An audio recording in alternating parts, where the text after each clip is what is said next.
Hi students, இப்ப நம்ம பார்க்கக்கூடிய ஒரு முக்கியமான பகுதி மின்னோட்டம் பாயும் நீண்ட வரிச்சுருளினால் ஏற்படும் காந்தப்புலம். மின்னோட்டம் என்ன லெட்டர் யூஸ் பண்ணுவோம்? ஐ இல்லையா? எலக்ட்ரிக் கரண்ட் அப்படின்னு இங்கிலீஷ்ல சொல்லுவோம். சோ இந்த மின்னோட்டம் எது வழியாக பாயுது? ஒரு நீண்ட வரிச்சுருள் வழியா பாயும் போது அந்த வரிச்சுருளில உருவாகக்கூடிய காந்தப்புலத்திற்கான சமன்பாடு. சரியா? வரிச்சுருள் அப்படின்னு என்ன? ஒரு கம்பி ரொம்ப நீளமா இருக்கும். அதை என்ன பண்ணிருப்பாங்க அப்படின்னா சுருள் வடிவுல இறுக்கமா சுத்தி வச்சிருப்பாங்க இல்லையா? சோ இந்த மாதிரி எடுத்துக்கலாம். இந்த மாதிரி சுருள் வடிவுல சுத்தி வச்சிருப்பாங்க நெருக்கமா. சோ சாதாரணமாவும் சுத்தி வச்சிருப்போம். இல்ல அப்படின்னா ஒரு தண்டு, ஒரு உலோக தண்டுன்னு எடுத்துக்கலாமா? சோ அதுக்கு மேலையும் இந்த மாதிரி சுத்தி வச்சிருப்பாங்க. சோ இத என்ன சொல்லுவாங்க அப்படின்னா வரிச்சுருள் அப்படின்னு சொல்லுவாங்க. கரெக்டா? இந்த வரிச்சுருளை பொறுத்த வரைக்கும் ஏற்கனவே நீங்க படிச்சிருப்பீங்க. வரிச்சுருளுக்கு உட்பகுதியில காந்தப்புலம் பெருமாம். வெளியே பாத்தீங்கன்னா இந்த வெளி எந்த மாதிரி இடங்கள்ல இல்லையா? வெளியே பாத்தீங்கன்னா காந்தப்புல மதிப்பு சுழி. சோ அப்படின்னு சொல்லி நம்ம ஏற்கனவே படிச்சிருப்போம். ரைட், ஓகேப்பா. சோ அதே மாதிரி நான் என்ன பண்றோம் அப்படின்னா இங்க ஒரு நீண்ட வரிச்சுருள். சோ இந்த தண்டு இந்த இடத்துல இதுக்கு பதிலா நான் இங்க என்ன எடுத்துக்கிறேன் அப்படின்னா ஒரு உருளை வடிவுல இருக்கக்கூடிய ஒரு தகடு. நம்ம தாள் அப்படின்னு எடுத்துக்கலாம் இல்லையா? அந்த அளவுக்கு தடிமன் குறைவான ஒண்ணு. சரியா? ஓகே. சோ இது என்னது? உருளை வடிவ ஒரு தகடு. சரியா? சோ இதுல என்ன பண்ற அப்படின்னா n சுற்றுகளும் L நீளமும் இருக்கக்கூடிய கம்பிச்சுருளை எடுத்துக்கிறேன் இல்லையா? கம்பிச்சுருளுடைய நீளம் L. எத்தனை சுற்றுகளின் எண்ணிக்கை? கேபிட்டல் N இல்லையா? கம்பியினுடைய நீளம் கூட கூட சுற்றுகளின் எண்ணிக்கையும் கூடிட்டே இருக்கும். சரியா? அப்ப n சுற்றுகளும் L நீளமும் இருக்கக்கூடிய ஒரு கம்பிச்சுருளை எடுத்துக்கிறேன். சோ அதை நம்ம என்ன பண்றோம்? இதுல சுத்திக்கிறோம். இப்ப இது என்னன்னு சொல்லலாம்? நீண்ட வரிச்சுருள் அப்படின்னு சொல்லலாம். சரி. சோ இப்ப இதுல பாத்தீங்கன்னா இந்த மாதிரி கிராஸ் போட்டிருப்பாங்க நம்ம புக்ல இல்லையா? பெருக்கல் குறி. அதே மாதிரி இங்க என்ன போட்டிருப்பாங்க? டாட் போட்டிருப்பாங்க, புள்ளி.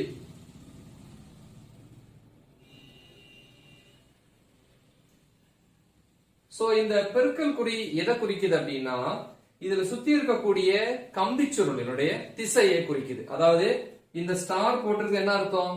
கம்பிச்சுருள் உள்நோக்கி போறது மாதிரியும் இந்த டாட் போட்டிருக்கிறது இதுல சுத்தி இருக்கக்கூடிய கம்பிச்சுருள் வெளிநோக்கி வர்றது மாதிரி காமிச்சிருக்கோம். ரைட்?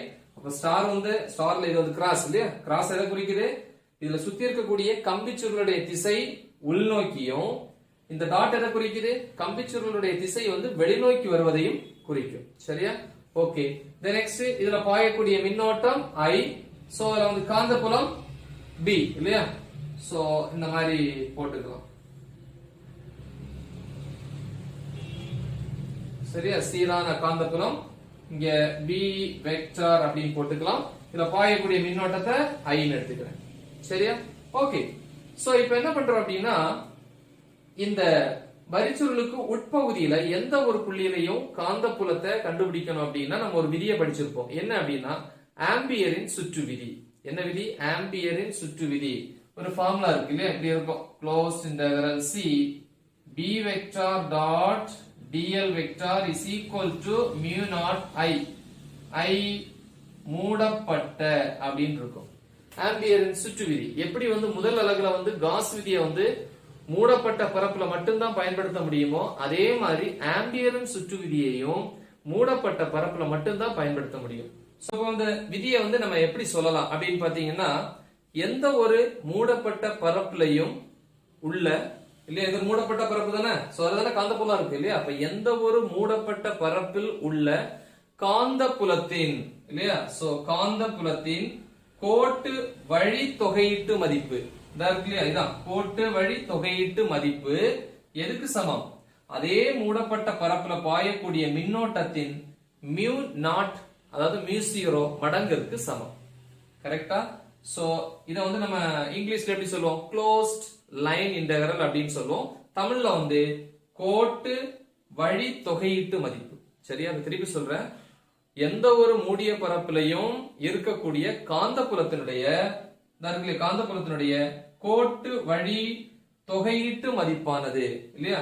கோட்டு வழி தொகையீட்டு மதிப்பானது அதே மூடிய பரப்புல பாயக்கூடிய மின்னோட்டத்தினுடைய மியூ 0 மடங்கிற்கு சமம்.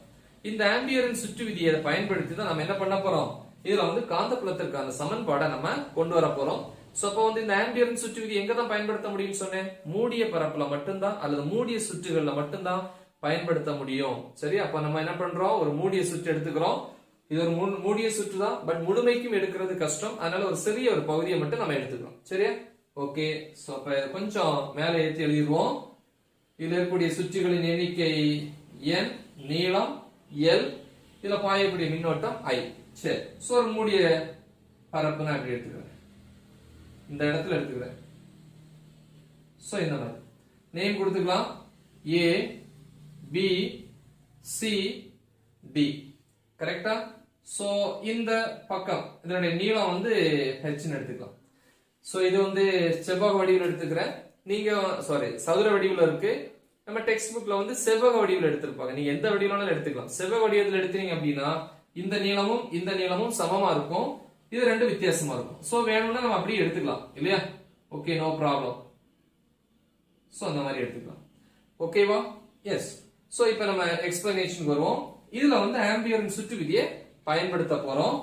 ஃபர்ஸ்ட் எழுதலாம் இல்லையா? இங்க எழுதலாம், ஆம்பியரின் சுற்று விதியின்படி என்ன formula, closed integral, line integral இல்லையா? b vector dot dl vector is equal to mu naught I மூடப்பட்ட. சரியா? சோ ஓகே, இது சமன்பாடு 1ன்னு வச்சுக்கிறோம். இப்போ நான் என்ன பண்றேன் அப்படின்னா, ஃபர்ஸ்ட் இடது பக்கம் இருக்கிறத எடுத்துக்க போறேன், அதை சிம்பிளிஃபை பண்ணுவோம். அடுத்து வலது பக்கம், அது ரெண்டையும் கொண்டு போய் முதல் சமன்பாடுல பிரதியிட்டோம் அப்படின்னா காந்தப்புலத்திற்கான சமன்பாடு கிடைக்கும். சரியா? முதல்ல வந்து இடது பக்கம் அப்படி நீங்க எழுதலாம், இல்லனா LHS லெஃப்ட் ஹேண்ட் சைடு இல்லையா? சோ அப்ப என்னது, மூடிய பரப்பு integral C B vector dot dl vector is equal to, இது மூடிய பரப்பு கரெக்டா? இது மொத்தமா எடுத்தா மூடிய சுற்று, அதை தனித்தனியா பிரிச்சேன்னா ஒவ்வொரு பக்கமும் தனித்தனியா எடுத்தா என்ன போடக்கூடாது, இந்த மூடிய அப்படிங்கிறது போடக்கூடாது. கரெக்டா?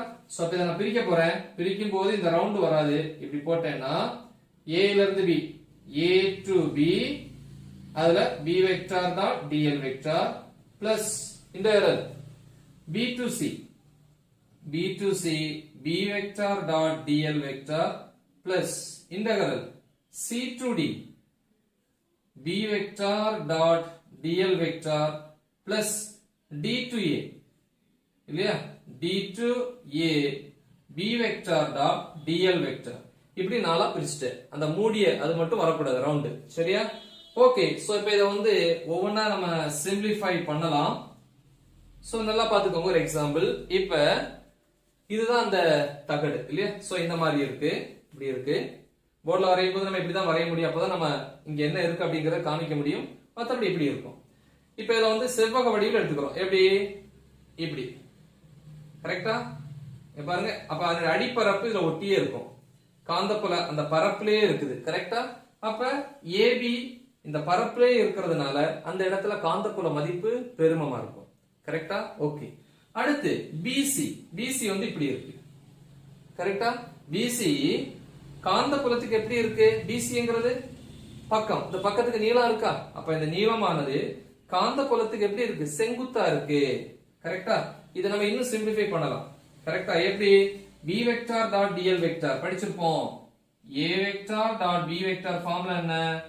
AB cos θ. கரெக்டா? அதே மாதிரி இந்த பக்கமும் இந்த பக்கம் எடுக்க போறேன். எதெல்லாம் அங்க பாருங்க, integral B to C B vector dot dl vector கரெக்டா இஸ் ஈக்குவல் டு, இன்னொன்னு என்னது, இதே மாதிரி இந்த பக்கம் மாதிரி இங்க ஒரு பக்கம் இருக்கா, எது? DA லாஸ்ட், ரெண்டாவதும் லாஸ்ட். கரெக்டா? என்னது? Integral D to A B vector dot dl vector equal to 0.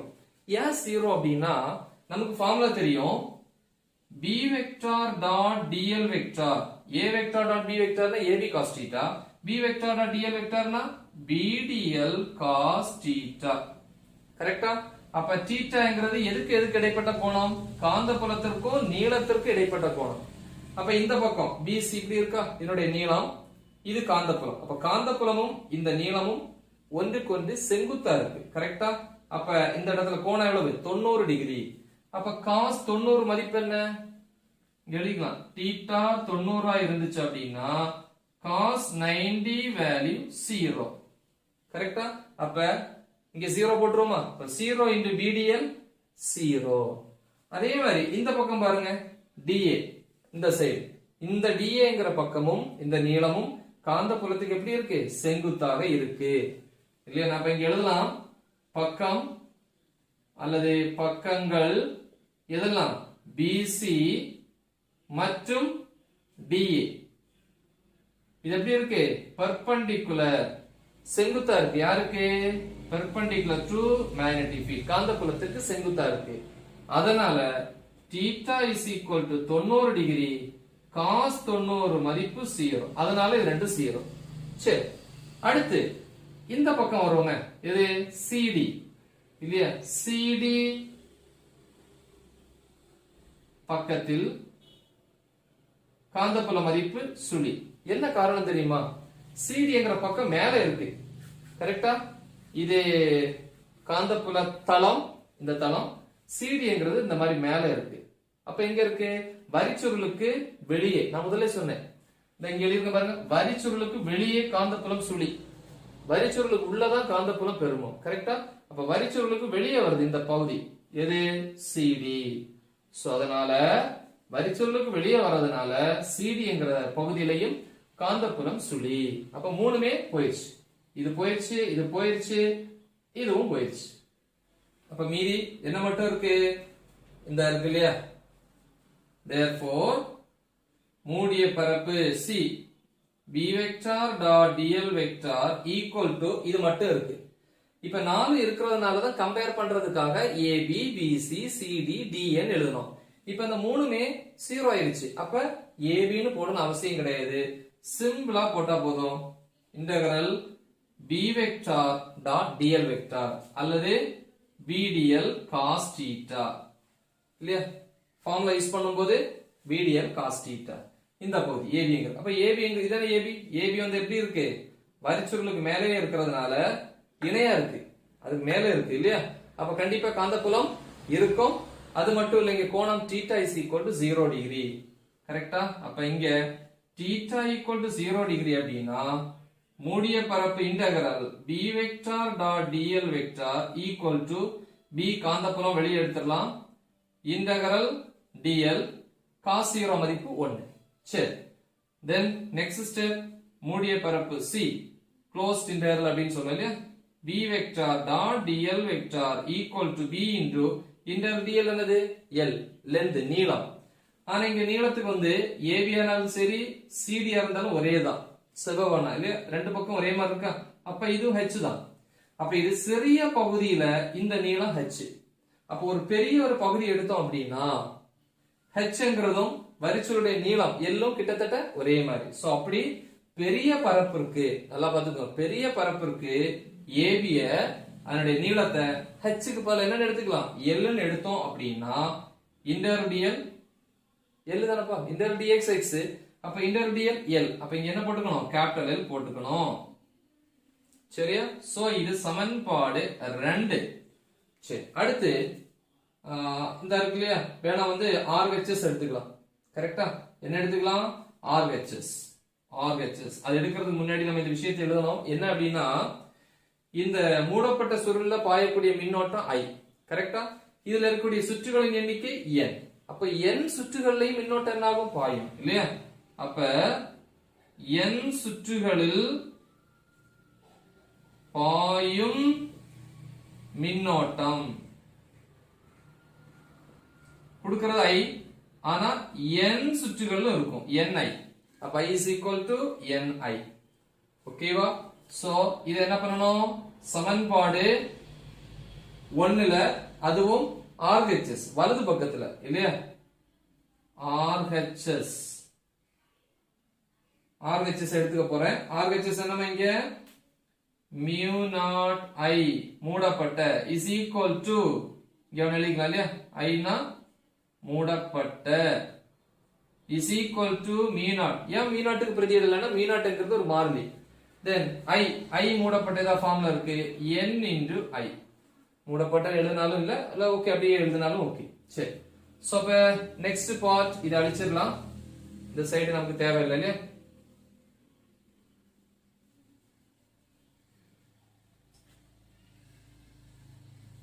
So இத சமன்பாடு 3. இப்ப 2 மற்றும் 3 ஐ 1 இல் பிரதியிட.